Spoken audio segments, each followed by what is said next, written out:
For those of you who weren't here earlier, I'm the graduate student organizer of this event.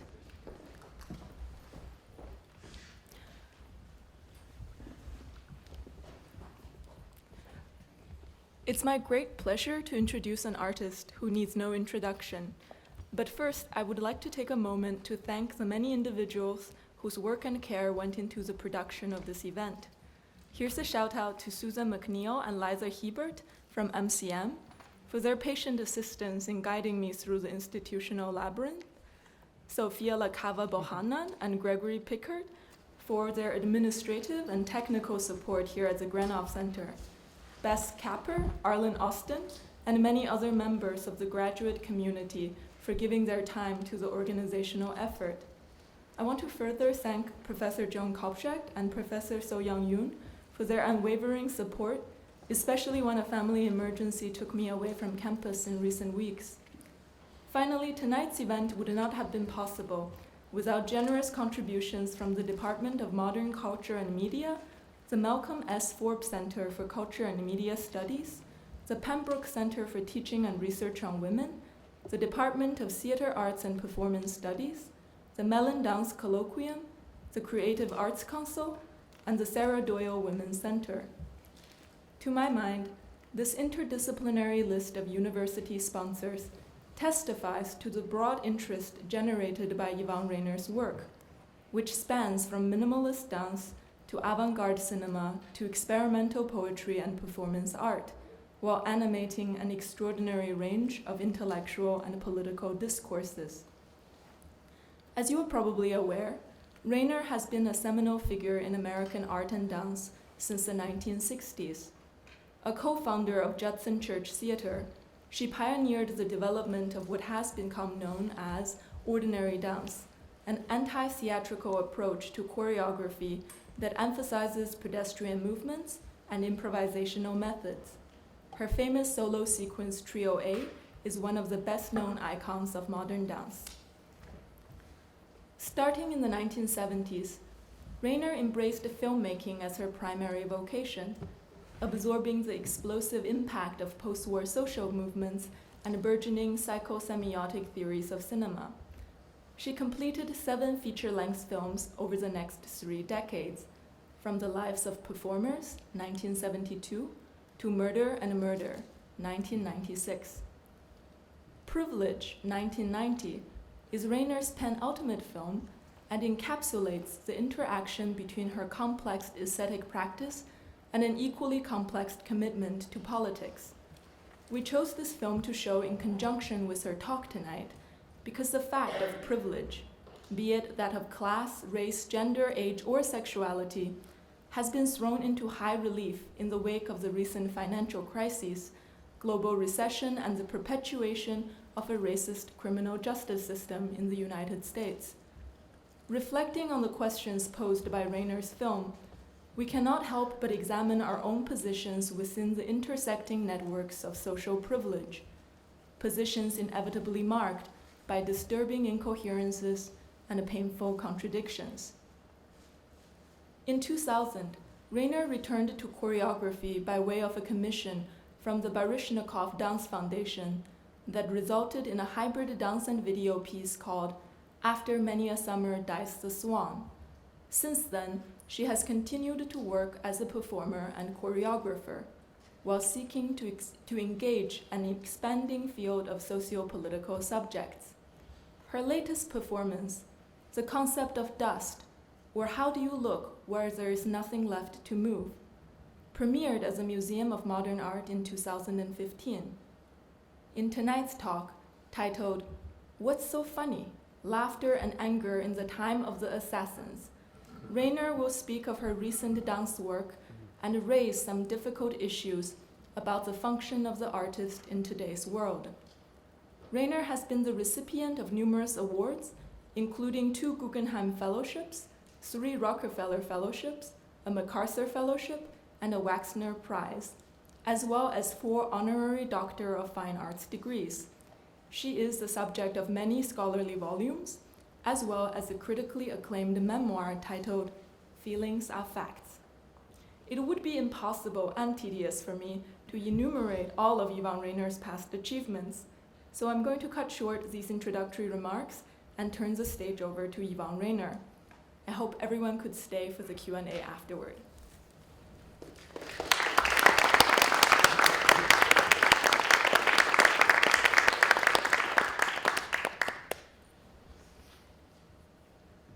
Thank you, Cassandra, and all those who are responsible for my being here.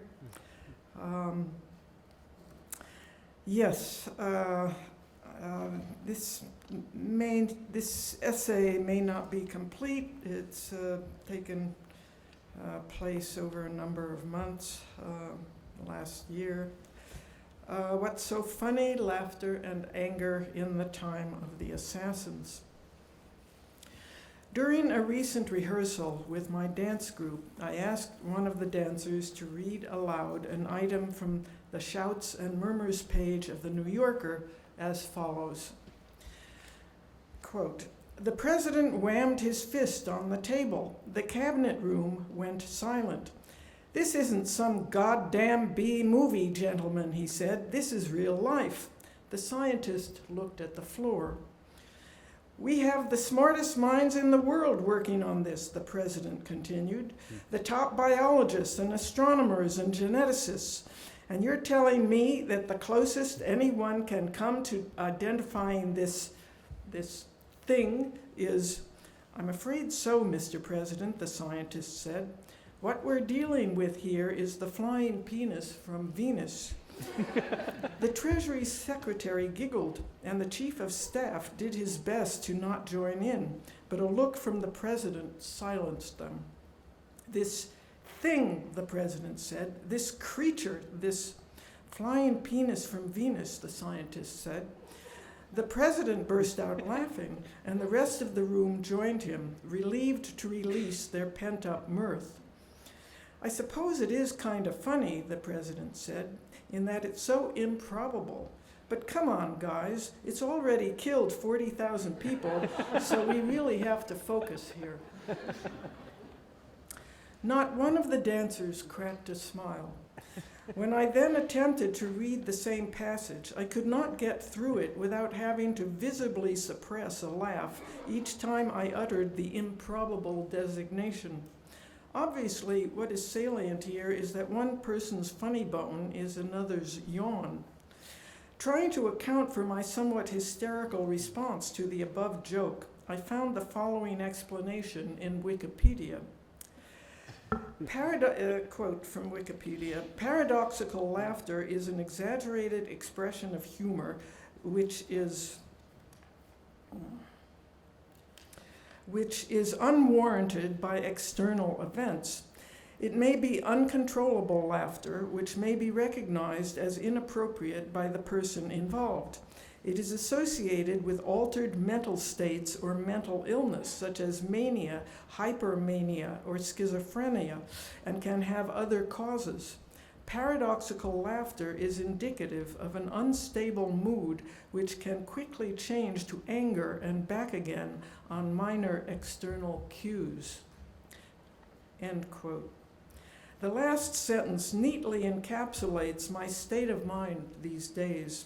Forgive me if I am about to subject you to a similar instability via a series of somewhat arbitrary equations that in my daily consciousness form a kind of ping-pong between anger and laughter, outrage and hilarity, conflict and clarity, as revelations of rampant injustice and flagrant disregard for social good seep out from the orbits of power.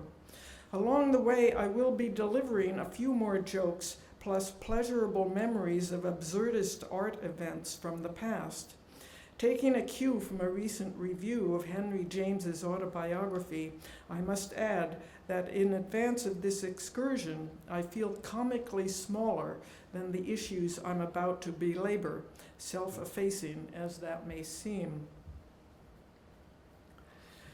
Every morning, I eat breakfast while ingesting New York Times articles about the latest atrocities enacted by religious fanatics, sociopathic adolescents, and trigger-happy cops marked in most cases by the desperate attempts of journalists and politicians to account for such savagery.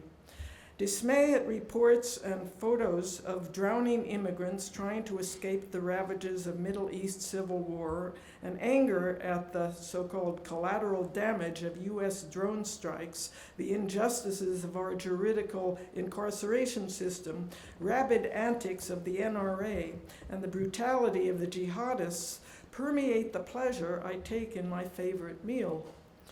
Unlike a seemingly large percentage of the US population, I do not share the general paranoia.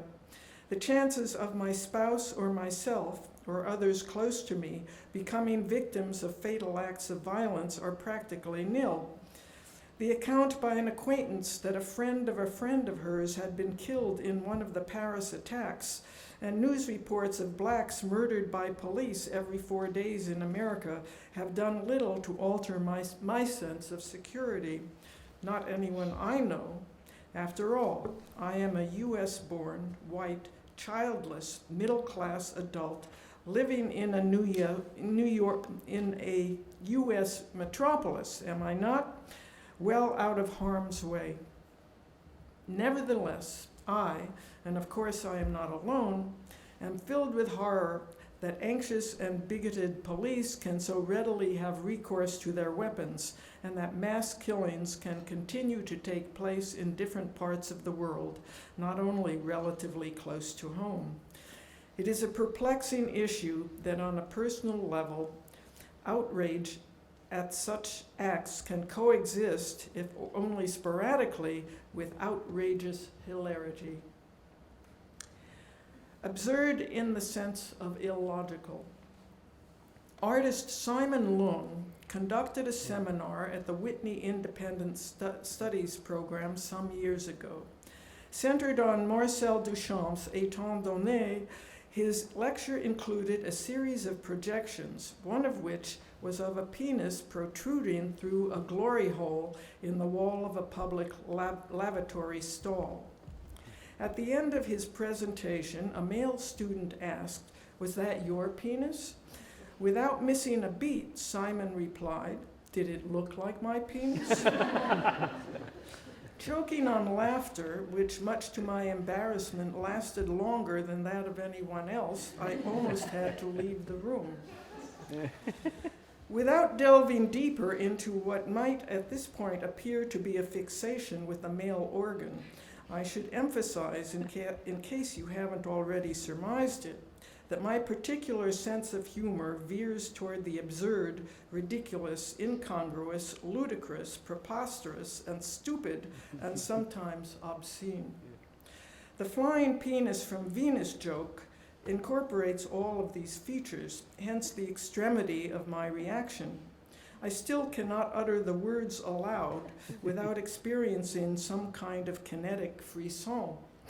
And the absurd illogic of Leung's response to the student's salacious question, compounded by the mockery of Duchamp's iconic final joke, is what propelled me into a convulsive fit of laughter. Following is another example of what can send me over the edge, a cartoon from the New Yorker. A tom turkey lies with its head on a chopping block while a farmer, holding an axe, stands next to it. The caption, clearly representing the turkey's voice, reads, "Thanksgiving, schmanksgiving. We both know this is because I slept with your wife."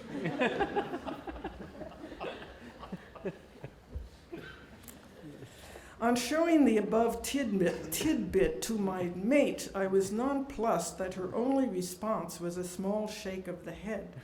She found it barely amusing. This is not to say that the woman with whom I live has no sense of humor. As I said before, one person's funny bone, etc., etc. To return to my aforementioned state of instability, I continue to peruse shouts and murmurs and New Yorker cartoons and laugh with my friends. Conventional wisdom in the press tells us that life must go on. In the face of egregiously corrupt legislators and corporate heads eluding conviction and imprisonment We continue to attend the theater and gallery openings, enjoy food and companionship and the affection of those with whom we live, while statistics measuring the increasing hardships of the glaringly impoverished in the US are never far from our middle-class mindsets. Yes, our lives go on. While 50% of the people incarcerated in US prisons are innocent of the criminal charges brought against them. Yes, our lives go on, while the only public source of water in Flint, Michigan, a largely black community, is the lead-laden Flint River. That this body of water was for years a toxic dumping ground for the auto industry is a fact well known to do-nothing, duplicitous officials. A friend who is of a Freudian bent maintains that laughter is relief from the tyranny of anger. Maybe we should also be talking about relief from the tyranny of irony or the tyranny of email. Thomas Nagel has written, "If under the eye of eternity nothing matters, then that doesn't matter either, and we can approach our absurd lives with irony instead of heroism and despair." Philosopher Nagel begs the question of the social and emotional constraints of everyday life with their negotiations and suppressions, all of which might be said to require the relief of laughter, to say nothing of thought-provoking conversation, mutual admiration, and a good meal. Eternity has never held any allure for me, and my self-image includes neither heroism nor despair. Yet sometimes I feel like a rat caught in a squirrel cage, doomed to repeat the same obsessive gyrations from anger to laughter, laughter to anger, anger and laughter, laughter and stop, let me off this roller coaster. Choreographer Patricia Hofbauer, who also dances with me, responded to a first draft of this paper. "Yvonne, I like your essay, even though I don't think the jokes you use are all that funny," which reinforces your point. Yes, different funny bones, different age. Penis jokes are the least funny thing for me. But you really think they are hilarious. What is that about? What would Freud say about that? Yet, how else can we discuss this fucked up world if not with the help of humor? Humor as a weapon of caustic criticism, for me to make work that is relevant to our lives today and not an exercise in empty formalism or deconstruction, which too much dance tends to be, we have to involve the world itself. And this world is so enraging in its injustices that only laughter can help us cope. Humor in this case is not ha-ha funny. It's about consciousness. It's about communicating something serious through light means. So to me, your questions about what's so funny are pertinent in the sense that they address our desperate state of paralysis. It explains that art making is an antidote to and a way to revolt against the deadly effects of anger in a state of not doing. It's not funny, it's fucking crazy. And rather than saying this whole thing, life, is impossible, you make work that prods a critical consciousness to emerge. Call me what you will, but I believe art can change us and make us better people. If I were not an artist, I would probably be depressed, an assassin, suicidal. Who knows? Funny in the sense of puzzling. An entry in my diary dated February 25th, 2013. I keep trying to reconcile images of my very alive brother from years ago with that hole at the cemetery. It's like when I was 7 years old in the ophthalmologist's office, my crossed monocular eyes glued to a machine that required that 2 American flags merge into one, a task at which I failed abysmally. How could my brother fit into that little box, which was so neatly placed in the hole? Is the word remains supposed to make it easier to understand? The mortuary attendant who told my niece that he was guarding your father didn't crack a smile, of course. My brother and his remains remain an absurd etymological puzzle. So what's funny now? Does one laugh to sidestep grief? Or do I laugh to circumvent my anger at the frustrating dancing around death that pervades our culture? You may well ask at this point, where is she going with all this? Patience, my friends. I must first ask myself why, in the last few years, beyond my brother's death in 2013, has my need to laugh become an ever more persistent imperative? Yes, our lives go on. Yes, I seek opportunities for laughter in the face of the atrocities and inequities. At the same time, being the guileless person that I am, I must also ask, how can this be? Why am I not out in the streets as I was during the Vietnam War and before the invasion of Iraq, or marching with like-minded feminists bound together in chains and gagged in Washington, D.C. to protest anti-abortion threats to Roe v. Wade?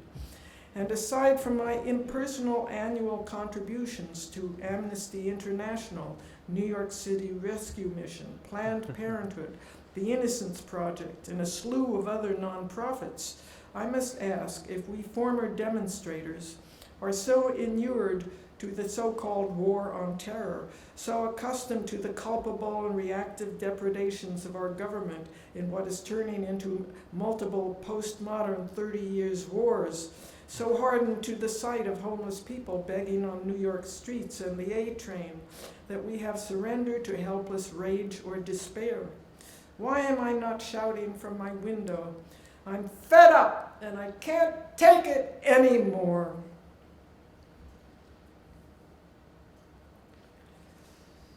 Reluctant to deal with these questions right now, and well aware that the above cri de coeur might regrettably be shared by Tea Party and Donald Trump supporters, I shall continue tracking my instability problem by taking a hairpin turn into two examples of early 20th century jokes cited by Freud in Jokes and Their Relation to the Unconscious.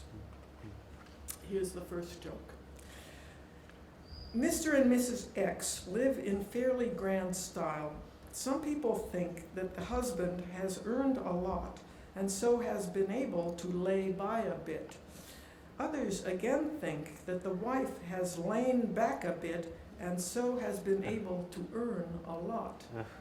I had to read that a couple of times. If anyone doesn't get it, I'll explain it. Evidently. Second Freud joke. A king was making a tour through his provinces and noticed a man in the crowd who bore a striking resemblance to his own exalted person. He beckoned to him and asked, "Was your mother at one time in service in the palace?" "No, Your Highness," was the reply, "but my father was." Now that's a sly one. I mean, if his father was in, why does this man resemble the king? He would have had, if he had slept with the queen, he wouldn't have resembled the king. So, I don't know. And someone will have to explain it to me afterwards. In accounting for the ellipses and compression in the above two jokes as an example of repression vis-a-vis their avoidance of outright smut, Freud writes, "The repressive activity of civilization brings it about that primary possibilities of enjoyment, which have now, however, been repudiated by the censorship within us, are lost to us. But to the human psyche, all renunciation is exceedingly difficult, and so we find that tendentious jokes provide a means of undoing the renunciation and retrieving what was lost. When we laugh at a refined, obscene joke, we are laughing at the same thing that makes a peasant laugh at a coarse piece of smut. In both cases, the pleasure springs from the same source. We, however, could never bring ourselves to laugh at the coarse smut. We should feel ashamed, or it would seem to us disgusting. We can only laugh when a joke has come to our help. End quote. Without meaning to desecrate the memory of the extraordinarily influential thinker and writer, I have to laugh a little at Freud's late 19th century class-bound aperçu. I am sure that Freud would have characterized much of our contemporary humor, especially mine, as smut, while appreciating the role that omission, call it repression if you will, plays in these jokes. My own sensibility, formed by my working class antecedents, especially my old world Italian father, seems to prefer the earthiness of so-called peasant smuttiness to the obliqueness of refined suggestion. Nevertheless, Freud's extended analysis of the techniques and social role of jokes, for example, quote, their purpose of continuing pleasurable play and their effort to protect this from the criticism of reason, and the pleasure that is derived from their simultaneous sense and nonsense, end quote, can shed light on the humor in some 20th century art objects and performances. Down memory lane, funny in the sense of droll. In a solo performance called Prairie at Judson Church in 1963, Alex Hay, with 2 bed pillows attached by a rope that also wound around his waist to connect the pillows to his body, climbed up to a horizontal aluminum pipe beam about 8 feet above the ground that formed the top section of a trapezoidal playground-like construction designed by sculptor Charles Ross. Struggling to recline on the beam, Hay apparently was trying to sleep, but of course was unsuccessful due to his precarious perch. All the while, in response to recorded questions along the lines of, "Is that comfortable?" and "That doesn't look comfortable," etc., he responded with, "No, this isn't comfortable," or "This is more comfortable," or "This isn't comfortable at all," etc., like someone in the throes of insomnia, but interrupted by occasional falls from the beam that left him suspended in midair by the rope, to be followed by his clambering back up to resume his insomniac labors. Prairie was a high point among similar absurdist shenanigans at Judson Church. Funny in the sense of peculiar. Early minimalist sculptures could elicit both delight and incredulity. According to Robert Morris, when Philip Johnson was confronted by Morris's slab at the Green Gallery in 1962, he said he felt like swatting it. Its stoic, inexpressive, obdurate, singular presence would belie the ensuing reams of theoretical and scholarly analysis. Pop art, too, could invoke some of the same responses. Oldenburg's happenings with their messes of paint and debris, often suggesting the monkey shines of the Keystone Cops, put in high relief the decorous, painterly investigations of his contemporaries Morris Louis and Kenneth Noland. But it was the total absence of metaphor and cultural reference that at first made minimalist sculptures so intractably and peculiarly disruptive. Responding to the issue of minimalism, Patricia, my email pal, wrote the following.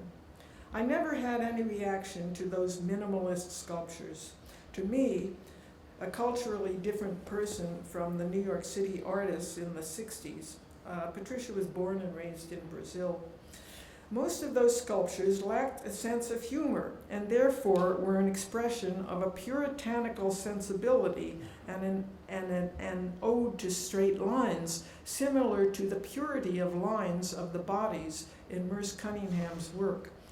To which I replied, You had to have been in your 20s at a time when the high-flown claims of abstract expressionism were rampant and dominating. Remember, I lived with one of those guys. His A.E. paintings were my introduction to late modernism in the visual arts. So in the late 50s, when the irreverence of Rauschenberg's paint-besmirched and tire-encircled goat and Morris's subsequent slab came along, it was like a breath of fresh air, a clearing of the decks. You've probably heard me say that I nearly fell on the floor in a fit of laughter when I first saw Rauschenberg's paint-splattered bed at the Castelli Gallery in 1957. The audacity of what followed produced whole new chapters in art history. But these days, I find myself almost cynical about the value of art, and I'm not talking about commercial value. Publicly, I try never to rationalize my work in terms of its social value, or even speculate about its possible salutary effects on spectators. Instead, I prefer to focus on aesthetic strategies. Nevertheless, I can sympathize with your statement that, quote, art making is an antidote to and a way to revolt against the deadly effects of anger in a state of not doing, end quote. And despite some doubts, agree that making art is one way to go, a way to live with what you describe as our desperate state of paralysis.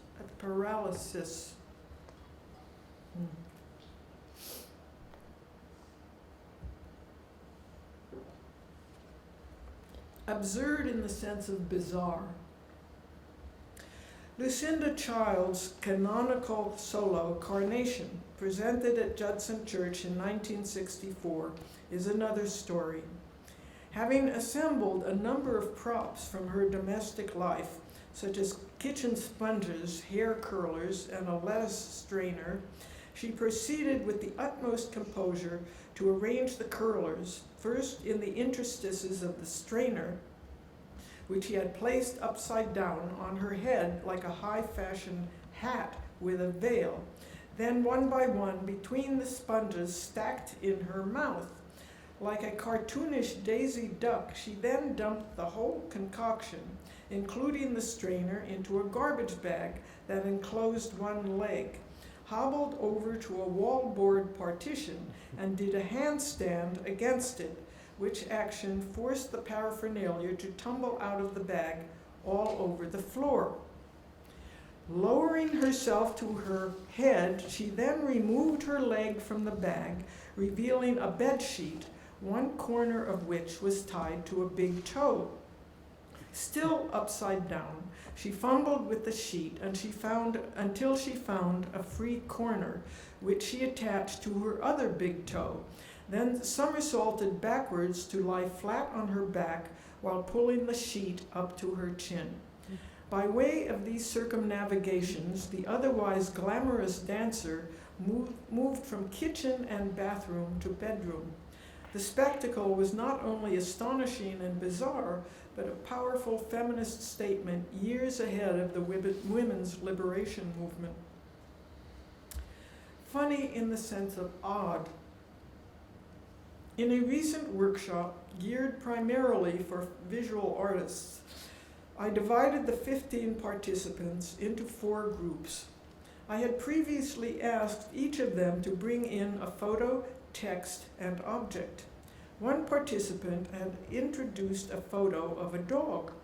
Searching for some way to extrapolate bodily action from the photo, I asked him if the dog seemed happy, and if so, what did that suggest in terms of movement? He started to move his upper body and hips in a silly manner. I immediately assigned his 2 confederates the task of watching him intently. What at first appeared inane or puerile in isolation had achieved a kind of gravitas through the concentrated attention of his companions, now become performer witnesses. That they were female and he the object of their scrutiny is yet another issue. By turning the tables on the male gaze and its more familiar imperatives, Their female gaze enhanced the oddity of the situation. Although laughter as relief from the tyranny of anger offers a modicum of truth, I'm still not completely convinced that this explains, in my case at least, how in these dire times, when I am not directly affected by the political, economic machinations and social upheavals that are responsible for the miseries of others, I am lured implacably to such relief. A hedonistic explanation might be that since I am at a remove geographically, economically, and physically from such miseries, I feel free to seek out sources of fun. Contrarily, perhaps I have simply been describing a moral repugnance that can be accessed and illustrated more potently by a scene in a recent dance of mine called Assisted Living, Good Sports 2. Ruefully, I have to admit that this scene may suggest that performance, with its simultaneous juxtapositions, is a more effective medium than the linear, if non sequitur, ramblings with which I have been taxing you. And with that, let us go to the video excerpt.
So you know this joke? You know any jokes? You know this joke? About Steve Jobs. Steve Jobs and his. Anyone know this joke? Steve Jobs and his Chinese factory worker. It works in a factory in China that makes iPhones and other stuff. And, the worker has half his face blown off. You know that? You don't know that show? Oh. Anyway, Steve Jobs and this guy go into a bar, and the bartender,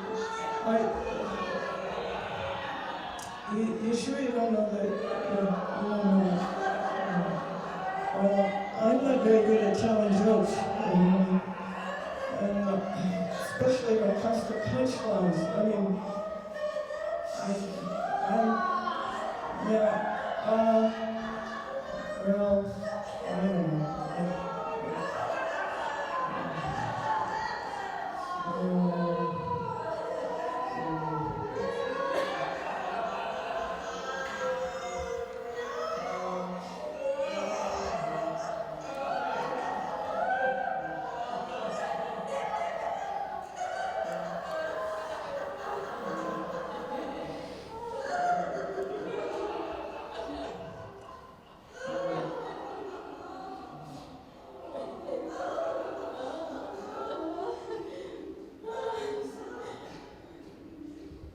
The fall of the Roman Empire. Hitler invades Poland.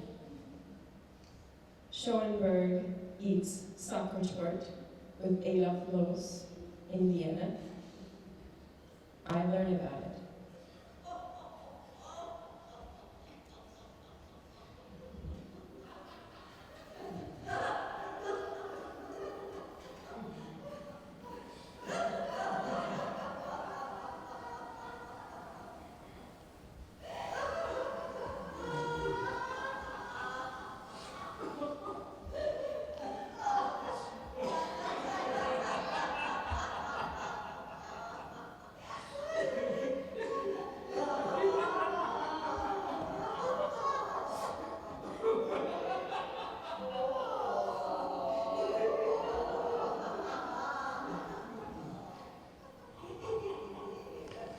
Take your time.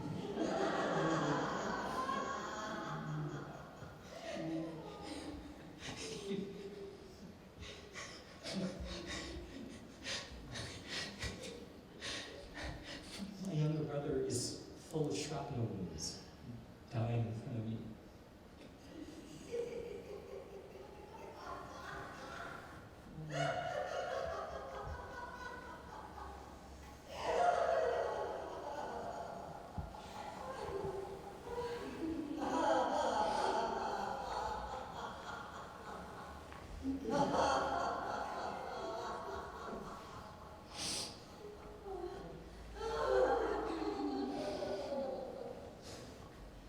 Ethics disrupts narcissism and certainty.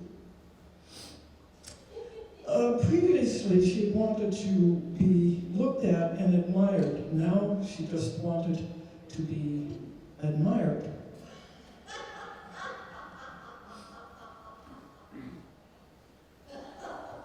What kind of vision might overcome apathy?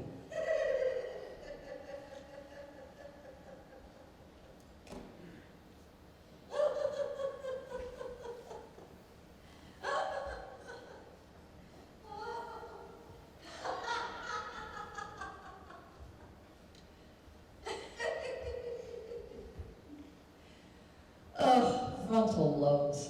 Who needs them?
As nightfall does not come all at once, neither does oppression.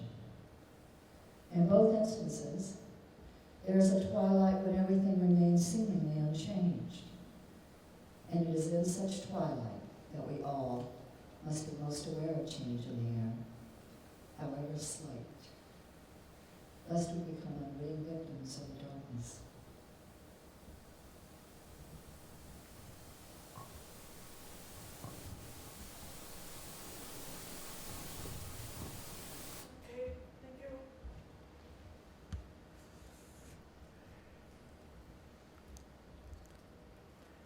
Laughter in another time.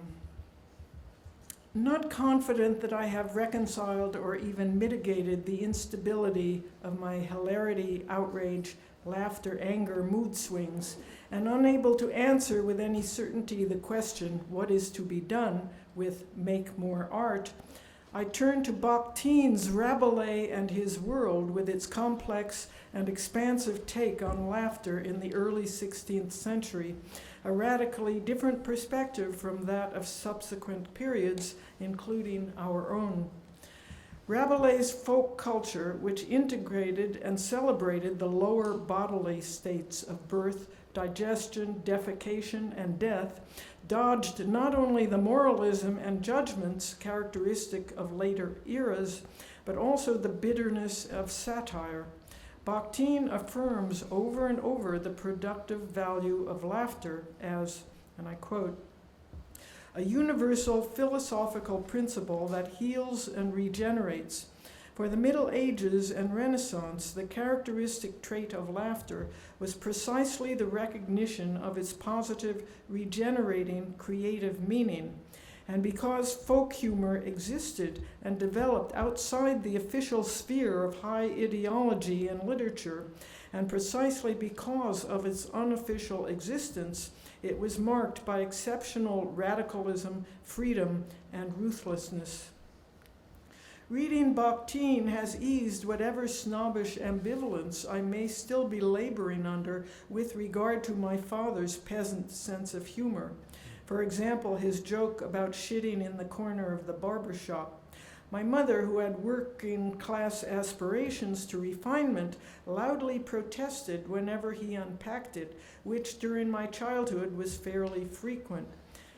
If anyone, that joke is a footnote in this paper. If anyone wants to hear it, please raise your hand. Very well. A man is getting his hair cut in a barber shop. After a few minutes, the barber goes to a corner of the shop and spits on the floor. "Why'd you do that?" asks the man. The barber replies, "Oh, I'm leaving this place soon."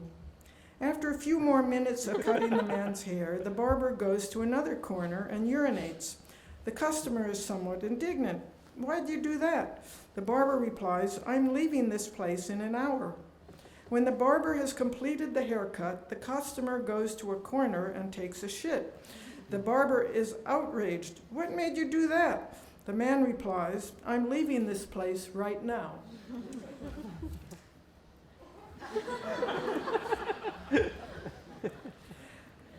Another from Bakhtin, quote, the images of feces and urine in Rabelais are ambivalent, as are all the images of the material bodily lower stratum. They debase, destroy, regenerate, and renew simultaneously. They are blessing and humiliating at the same time. Death and death throes, labor and childbirth are intimately interwoven. On the other hand, these images are closely linked to laughter. When death and birth are shown in their comic aspect, scatological images in various forms nearly always accompany the gay monsters created by laughter in order to replace the terror that has been defeated. Winding down, I can't help wondering to what extent the expedient of laughter as a means of defeating humiliation and terror is available or useful to the Syrian refugees or victims of police brutality or the impoverished of our own time. It is certainly useful to me. Much invigorated by Bakhtin's ruminations on Rabelaisian ribaldry and relieved for the time being of the need to scream out my window, I offer another quote, also from Bakhtin. Laughter has a deep philosophical meaning. It is one of the essential forms of the truth concerning the world as a whole, concerning history and man. It is a peculiar point of view relative to the world. The world is seen anew, no less and perhaps more profoundly than when seen from the serious standpoint. Therefore, laughter is just as admissible in great literature and art, I add, posing universal problems as seriousness. Certain essential aspects of the world are accessible only to laughter. I shall leave it to Patricia, my email pal, to have the last word on whatever vestiges remain of my instability impasse. I think, she says, the laughing hysteria of Good Sports 2, which excerpt you saw, juxtaposed to Keith's story about his brother dying from shrapnel, is an odd moment, not funny. It makes the audience suddenly realize that none of it is really all that funny. So I think what you create in that moment is shock, perhaps surprise, embarrassment for the viewers, as in, should I really be laughing at any of this? The spectators are challenged to find a viewing perspective that enables them to experience the complexity of the scene at that moment. They are invited to grasp the explosive disturbance produced by the radical and ancient juxtaposition of laughter and tears. Thank you.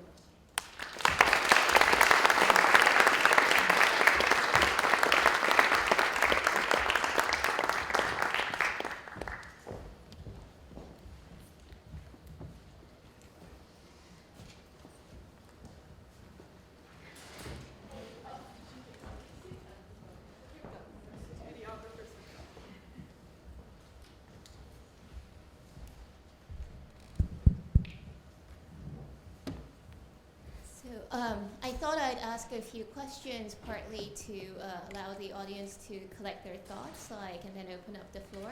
I also wanted to start off with a slightly wordy question so that you can also collect your breath. Let me get a pen. Oh.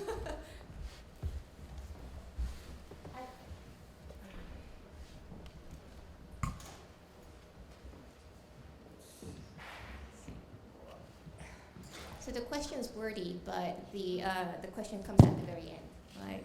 But I was particularly struck by how you were describing this ping pong between anger and laughter, particularly at a political impasse. I think what Patricia describes as a desperate state of paralysis, and you underscore how it's, yes, from a privilege of distance, but it's a distance that's deeply tied to the horror of what one is witnessing and also implicated in, and also the horror of the inability or the ineffectiveness of what one can do, and also the absurdity that life keeps on going.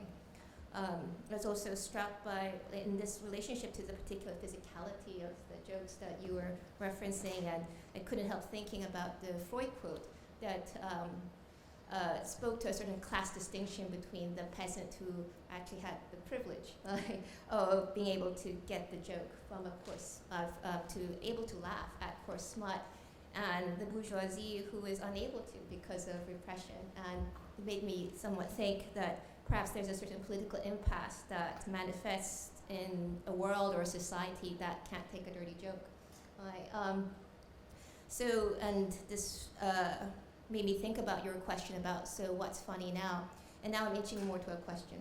There was this one quote in particular that I was thinking about, and this is from another quotation about humor, but this is coming from Walter Benjamin, and it's from author as producer, where he says, and he's specifically speaking about Brecht and Brechtian alienation and distanciation, and he says, let me remark, by the way, that there is no better starting point for thought than laughter. Speaking more precisely, spasms of the diaphragm generally offer better chances for thought than spasms of the soul. And I thought that really spoke somewhat to this question about both the kinetic frisson that you were mentioning, this notion of laughter as spasms of the diaphragm, and what it means to try to think through such spasms, like the spasms of the body, the spasms of the contraction of muscles, and how throughout your work you work through this sense of how the body has a reality of its own. And I'm thinking about a comment that you made from your very earlier work in relationship to the mind as a muscle, but also to perhaps your more recent writing about the quote-unquote the aching body in dance. And I was wondering if in that relationship, particularly reflecting on, focusing on aesthetic strategies, perhaps you could speak a little bit more about this question about the reality of the body, particularly as you've approached it through aging, as we've seen, like both through assisted living, but also in your essay in The Aching Body, when you talk about Trio A, geriatric talking, and also something that we've seen also in Privilege, or earlier film that was screened today, and something that you mentioned as one of those aesthetic strategies to talk about that reality of the aching, aging body is your constant reliance, for more on quotations, like quotations of movements, of jokes, of text, and so perhaps so to sum up this very wordy question, actually the question actually ends up with, perhaps we could start with an aesthetic strategy about your use of quotations. Well, it's interesting. I don't write that much anymore. I mean, I maybe one essay a year these days. And in my dances, especially since I came back to dance, it's all quotation. Like very little. It's sometimes a small autobiographical anecdote.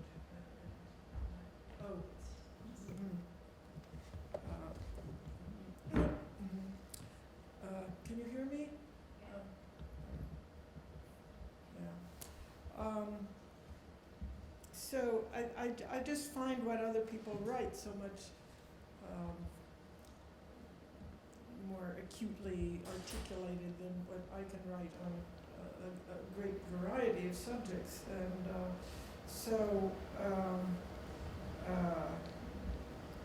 and that sometimes gets me into trouble because like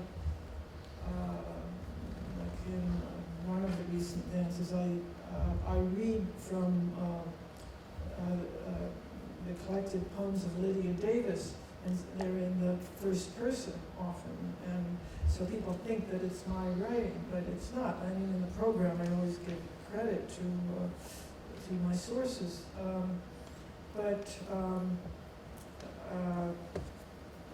I'm thinking of a particular poem. She writes these very short poems, prose poems.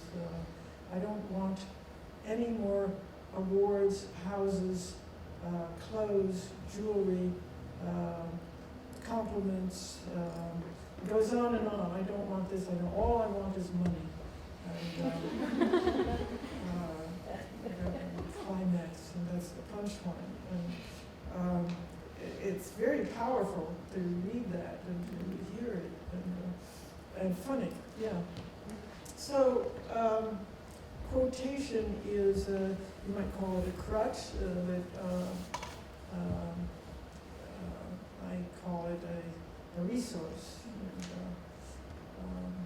And, as the dance movement is, I use all kinds of resources now. I'm not able to do much anymore, and I get ideas from the dancers. That laughing bit, someone brought it in. I forget who. One of the group. It's a child's game. You put your head on someone's abdomen, and this checkerboard of heaving abdomen is regenerative of laughter. So that proved very effective. And then I could just play around with it, and they would, in the performance, they get desperate. When is she going to come get us out of here? And I'm telling, this juxtaposition of the joke I'm telling is actually, I read this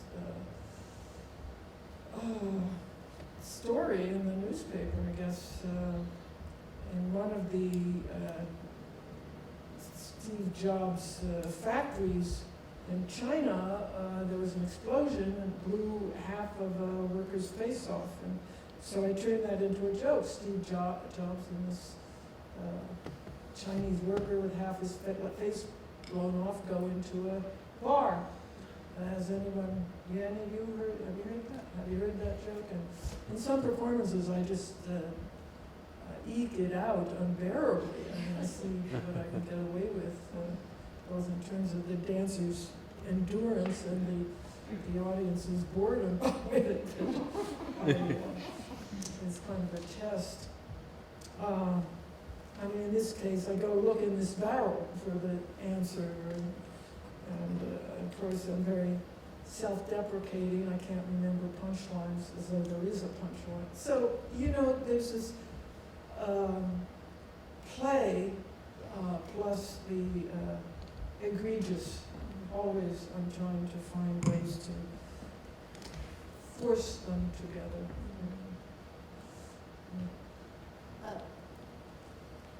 Just to continue with that, I'm struck when you said people bring like movements to you, like the Child's Game. Like, can you speak a little bit about the process? You mentioned it briefly in relationship to the workshop that you did with the visual arts students with the male participant and his picture of the dog and his silly movement. But I was curious about the process of creating a movement and particularly the way you engage. Well, what you saw here is they are enacting a year's accumulation on my part of sports photos. So I made a pile and I said, okay, go to work. And Emily Coates, the ex-professional ballet dancer, she learned, what was it, something like 180 poses.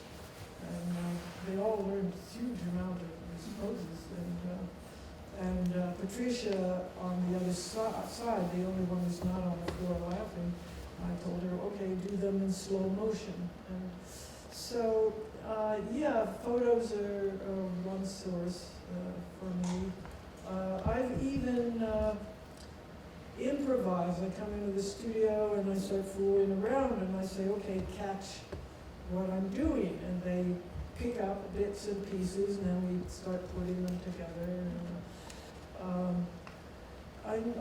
You know, my work in the 60s all came out of my body as choreographers, young choreographers do. They invent from what their own bodies can create. And I don't think that's very interesting for me to do anymore. You saw me do a little two-step or something there. That's about it, you know. So finding sources of movement.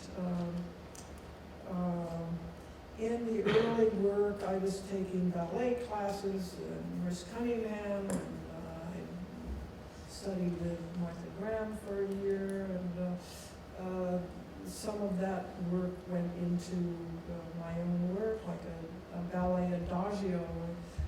In one dance, Trisha Brown and I had a duet. On one side, I performed this adagio, and she did bumps and grinds, burlesque, on the other side of the space. So, mixing up genres. What else? Where else do I get movement these days? I don't know.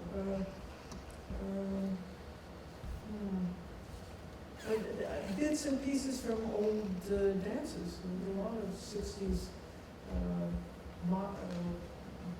little bits that are in my current work that either I remember or in my notebooks and what's been published exist in detailed descriptions. A lot of it I can't decipher. Talk about movements and also in relationship to humor. I know you rely also on slapstick, and I think in the concept of dust, I was really struck by your use of tati. Tati yes. is in the concept of dust in Playtime, I think. Playtime. Yes. Playtime. He's in this modern building which has all these glass partitions and doors and locked doors. He's trying to get the attention of someone, and he has a very particular way of moving. Well, we studied his movement, and they picked it up, and that became unison, unison routine, which anyone in the dance in the evening can initiate.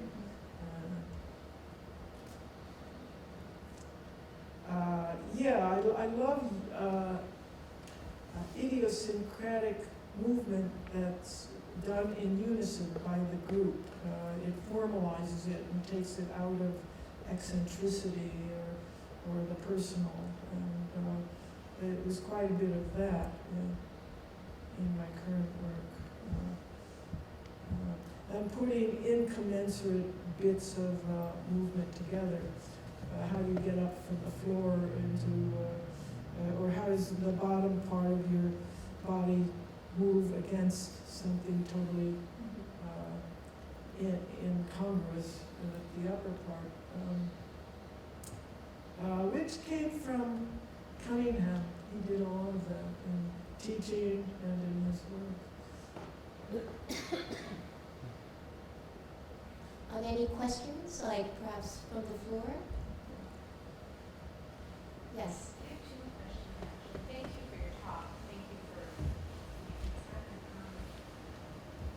one question is just, well, I may have misunderstood, but I thought I heard something about making work that maybe isn't, you spoke a lot about where the movement came from, but I'm wondering about conceptually. I mean, you spoke about perhaps not making work that you feel is necessarily about social or radical thoughts or ideas, but making something aesthetic, and yet it clearly does come through, you know, I mean, just even everything we've talked about, the laughter, and how that's maybe not healing, but at least something so that we can overcome this, like, I can't fucking do anything. You know, mainly the specific social political issues are conveyed through language, not through movement. And in this, well, not this dance, the one following it, this one is called Assisted Living Good Sports 2. The current one is Assisted Living, then the one after that was Assisted Living, Do You Have Any Money? And I read a lot of different kinds of texts.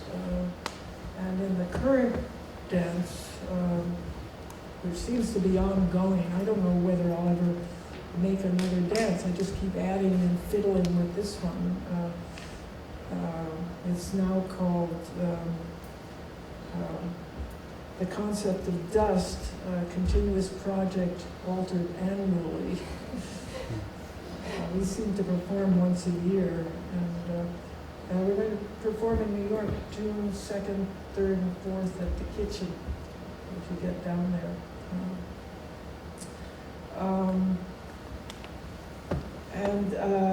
I have a whole sheaf of papers with paragraphs and very large type, because we're all middle-aged or older, and they don't wear their glasses when they dance, so they need large type.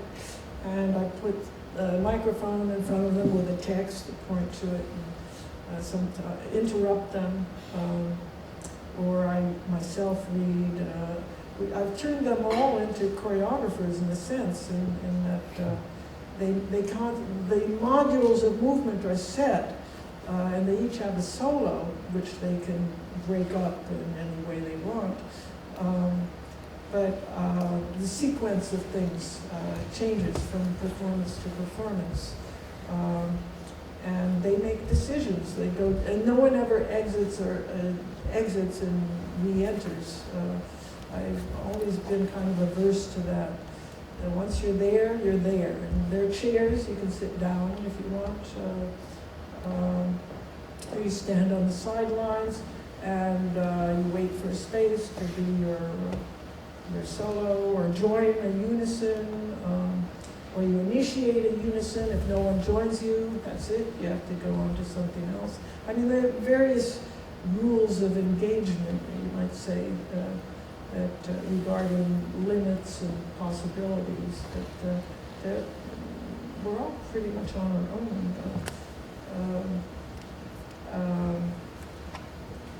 Keith, we now have two male dancers. Keith is the one we saw. He has a habit, when I'm reading something, he'll come over with a pillow, and there's this bit with the pillow where you put it on a part of the body. Like if it's an elbow, then you lower that part of the body has to be the first to reach the floor. And if you're not feeling strong enough, you don't put the pillow on the back because you'll get the full weight of the body at some point. So when I'm reading, he usually comes over to me and gets my back, and I go over and I continue to read, which is a funny moment. What else is in that dance?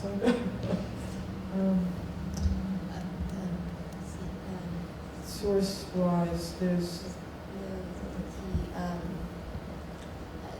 the crush. oh, crush. Oh yeah, I love people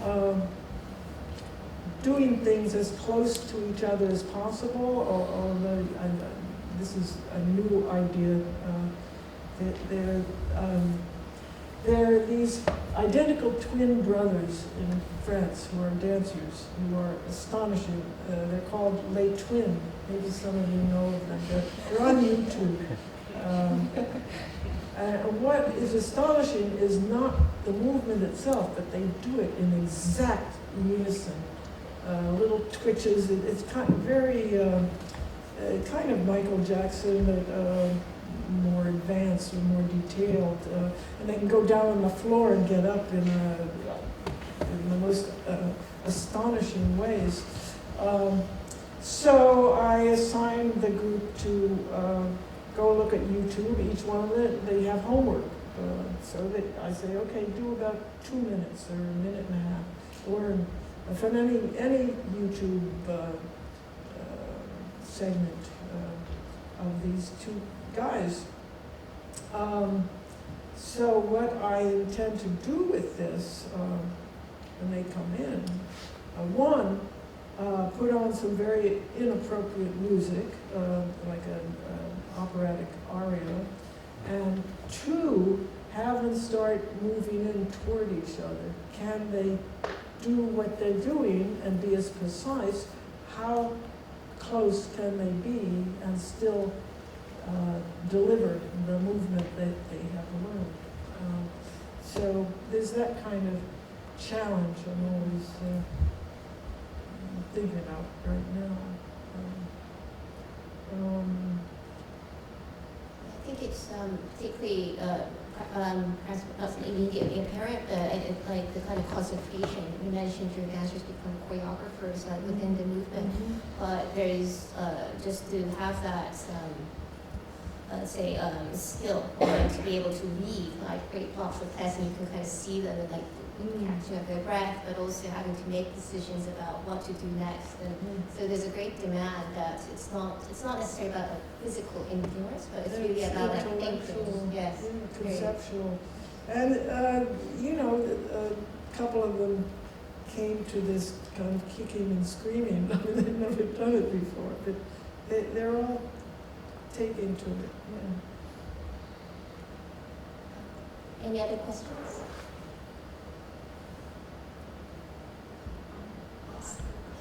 I'm curious about the experience of and if that experience has left a mark on your current work and performance. I was struck by your description of your use of photographs right now as part of the process of composing sequences of movement. It sounds very cinematic, right? Like still photographs and then animated. Like stop action. Yes. And I don't know if you could maybe speak about like how do you engage with performance after cinema? Well, I always preface talking about film by saying I'm a techno dummy, and I don't use projections anymore. I used to. There's technically the dances are very simple, but I can't talk about the dance being influenced by film as I can by the film being influenced by the dance, because my exit from dancing, from choreography had to do with wanting to enlarge the range and range of references and social, political material, which I didn't feel my dances could, at that point, encapsulate. And so, but the characters in the films are always performers of one kind or another. Sometimes you don't know, sometimes there's in the last one, Murder, Murder, one of the main characters is obviously a performance artist, and she does a very, not very interesting shtick, which her partner kind of is flummoxed by. I mean, it's yeah. But in previous films, there was actual rehearsals of a dance I was still engaged with. There was a 3-year period when I did both dance and film. Now, how do the dances reflect my cinematic work? Is that what you're asking? Yes, because it struck me that you spent a long time making films. Like, even though you're very modest, you're a technical capacity, but you're a consummate filmmaker. And so I'm just curious, how was that experience present? Well, I haven't seen The Privilege, I don't know, I don't remember last time. I thought I have to sit through these films with the audience because they're kind of erased from my mental biography.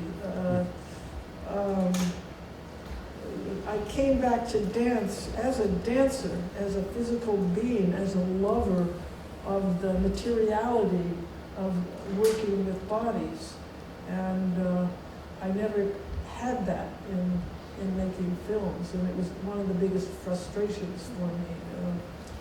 Even though I was working, I never figured out really what actors could do. When I started using professional actors, and at the beginning, I used just people who had studied with me, non-dancers and dancers. And, so I'm not sure how, yeah, that stop action is obviously a cinematic.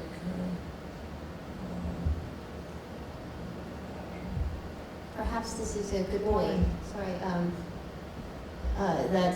Since quite a few of the audience got to see Privilege, that maybe in relationship, Cassandra, to your question, that one thing I was struck by in light of your talk and then looking back at Privilege is, again, the way that the radical disjunction between voice and bodies plays out in Privilege, and it's somewhat... I was playing with the soundtrack all over the place. Yeah. Perhaps you could speak more to that. Yeah.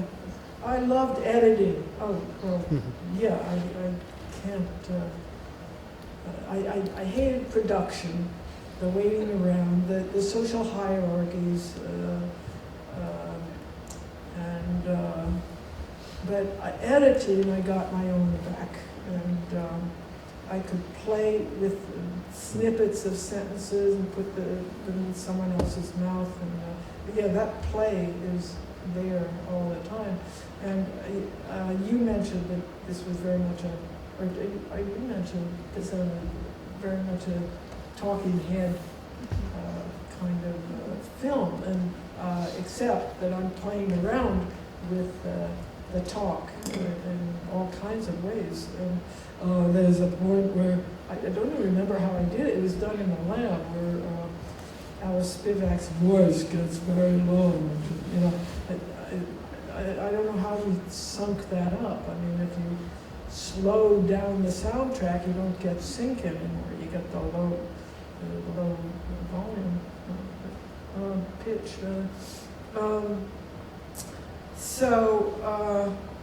Yeah, there's all this hanky-panky going on in that. And in spite of that, I mean, the language always carries the through line. It carries through, and it's quite intelligible. I mean, you can really get away with so much in this kind of play, where I think I did. So, Partly in relationship to that, and especially in privilege, when you were seeing, for example, like type text and you juxtapose it with very perhaps dramatic arias or like music, and that seems to be something kind of continuous, like in your performance and your dances. And from very early dances, I didn't go in for contemporary music, very rarely. I was more interested in this radical juxtaposition of classical, like Berlioz' Requiem, and all they did was run around, right, a group of 12 people. So that contrast between what you see and what you hear is often there in my thinking now, choreography and sound. For me, it's quite moving because you're seeing these texts or having actors read out these texts that are about the kind of contradictions, like between class, like race and gender, and there's the kind of political muscle that kicks in. There's a part of me that's really both in a frightening way sees myself in like the authoritative person, like that you play with like the lipstick. I sometimes feel like that's my role as an academic, but it's striking, like where when those positions and these conflicts are articulated, like the juxtaposition between what the arias, the classical music, like the kind of melodrama that you bring out through those juxtapositions, or even in the disjunction, like with bodies, like it adds a certain intensity, like to these like conflicts that we are talking about, and like I'm mentioning this in part because I think that the discussion is somewhat focused on the aesthetic strategies because it allows a certain specificity. But I think the ground, and this goes back to your question that I think from your talk you mentioned that yes, like the work is very much reflective of and embedded in the social and the political, but you gain a certain specificity talking about aesthetic strategies. And this is not a question about distance, but actually trying to get at the specificity of the relations that we're speaking to. It's just in a related way, I wanted to add that. About that lipstick, for those of you who didn't see the film, I read a lengthy essay by the Australian anti-nuclear activist Helen Caldicott. But first I put this very bright lipstick, and I knew at the time it was a very risky thing to do. I mean, it made me, I smear it. It goes beyond the outline of my lips. And I look at that now. I mean, it's a very tricky thing. I make a cartoon out of myself. There's a self-parody there, and I'm reading some very, very serious thing, right? So, what is that about? I can't completely defend it, but it's a sensibility that I have, and maybe you can defend it. Well, from my point of view, it seems to relate to your talk about the humor, and the kind of that the particular rhetoric, of the activist speech. It's something that yes, I understand and I'm moved by, but there's also a particular kind of dogmatic political rhetoric, and it's both deliberate but also countered and forces us to actually think about the person who's speaking it.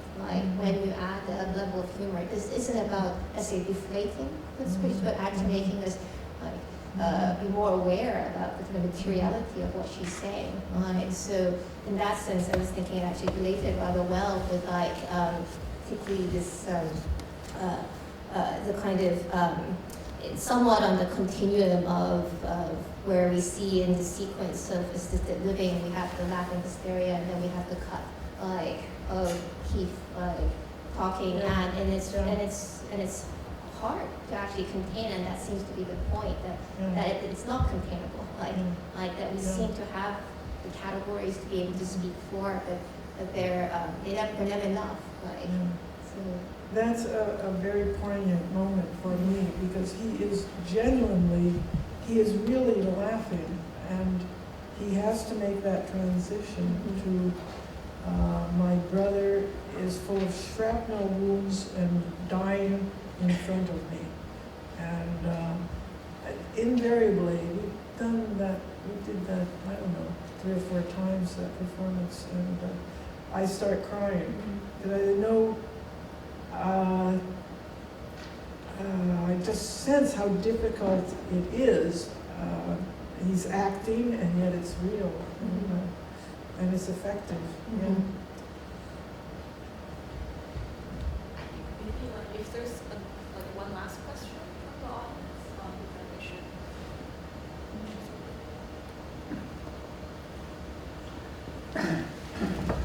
One of the things I'm struck by in both seeing the work and listening to you is again the soundtrack. And you had said at one point in the discussion that about the move to film.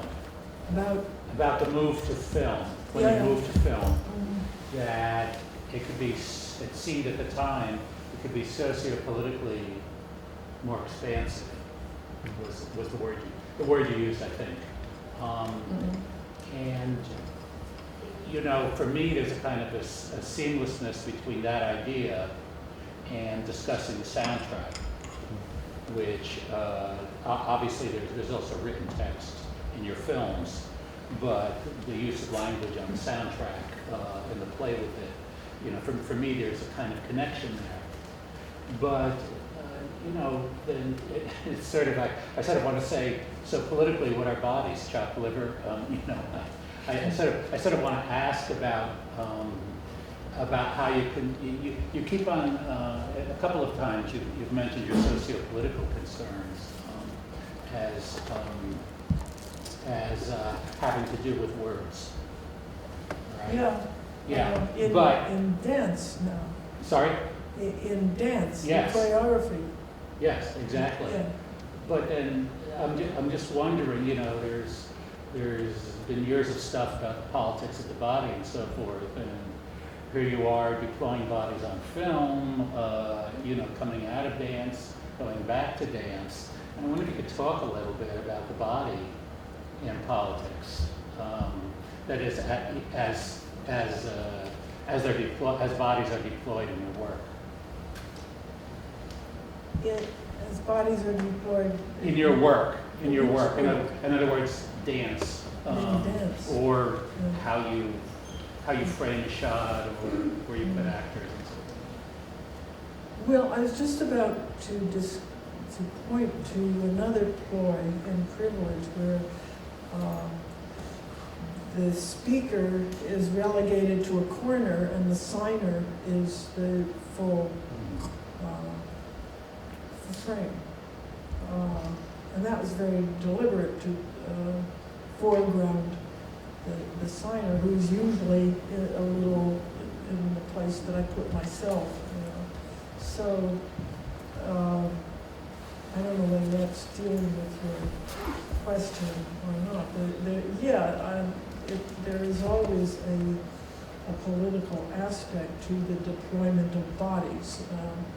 Now, how that happens, I think it's much clearer in film, where you can fragment a body. You know, put like Novella Nelson, I put on she's drinking a cup of tea and she's sliced vertically in half. I went into film. That was one of the most interesting things that drew me to film, that possibility of presenting the body and fracturing the body. Yeah. Now, coming back to dance, you can't do that. There's no framing. There's this space, right? How do you frame it? I mean, lighting, of course, can do that. But I like my spaces to be well lit. I work with someone who knows my taste, and I hate a dimly lit stage where you have to which has all kinds of romantic narrative associations. I'm not going in for that. So what are the politics of dance in my current work, or of the body, in my current dance work? That's hard to say. You'd have to look at a whole dance to see. I mean, it's certainly, I'm concerned with my dance history and my knowledge of history. And I know when I'm dealing with cliches, and know when I'm dealing with specific references to different kinds of dance.